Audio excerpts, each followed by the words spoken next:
জন্ম মৃত্যু বিবাহ এসব তো উপরওয়ালার হাতে থাকে। তো এই নাটকের ব্যাপারটা আরো স্পষ্ট হয়ে আসছে, তার সাথে বিয়ে হওয়ার কথা তার সাথে হয় নাই, যেদিকে আল্লাহ বিয়ের তৌফিক দিছে ওইদিকে হয়েছে।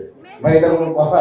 এটা এই আমাদের বিয়ে হলো সংসারের সামনে আরেকটু এপিসোড আগালে আমাদের বেবি হইতো, আপনারা এত এত করে শুরুর দিকের কথা বলেন, এগুলো হবে না। মোট কথা যেটা মেহরিন সামির কিভাবে আসছে সেটা নিয়ে কথা বলি।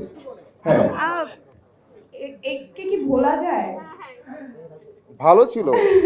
আচ্ছা, সেটা হচ্ছে জামাইকে সাথে নিয়ে তো এক্স কে যদি বলি এখন এটা তো আসলে পাপ হবে, বাট তারপরে বলছি সেটা হচ্ছে যদি কাউকে ভালোবাসি, সেই ভালোবাসার মানুষকে কখনো ভোলা যায় না। তো সেটা এই আর না, ঠিক আছে, এসব মানা যায় না ভাই, এগুলো নিয়ে না বলি। আমরা অন্যদিকে চলে যাই কথায়। সেটা হচ্ছে যে সে বিয়ের সময় খুব একটা বুঝে নাই, বিয়ের পরে বুঝতে পারছে সে তার মানুষটার কাছে আসছে, এবং মানে মানুষটা যথাযথ মানুষের কাছে এসে পৌঁছাইছে, এবং সংসারটা সুখী রাখার জন্য সে যথাসাধ্য চেষ্টা করে গেছে। যদি একটু সে রাজকুমারী বউ ছিল না, গরিব বউ হিসাবে রাজকুমারী বউর মধ্যে কাজ করে গেছে। রাজকুমারী বউ শুনে নেয়।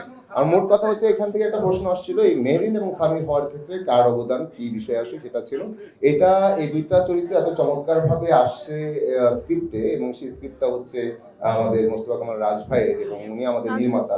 তো উনি আসলে এই দুইটা চরিত্রকে চাইছেন যে একটা পরিবারে এমন কিছু, মানে ছোট ছেলেটা এরকম হয়, এবং আমিও যদি বলি আমার ব্যক্তিগত অভিজ্ঞতা এরকমই, অনেকটা রিলেট করতে পারি নিজের সাথে।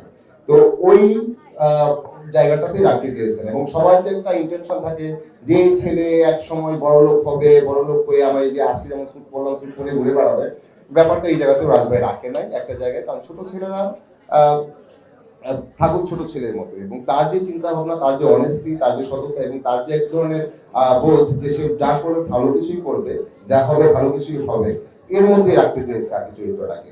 সেই সাথে মেহেদিন চরিত্রটাও আমার কাছে মনে হয় যে একটা পরিবারে এমন একজন মানুষ খুব জরুরি।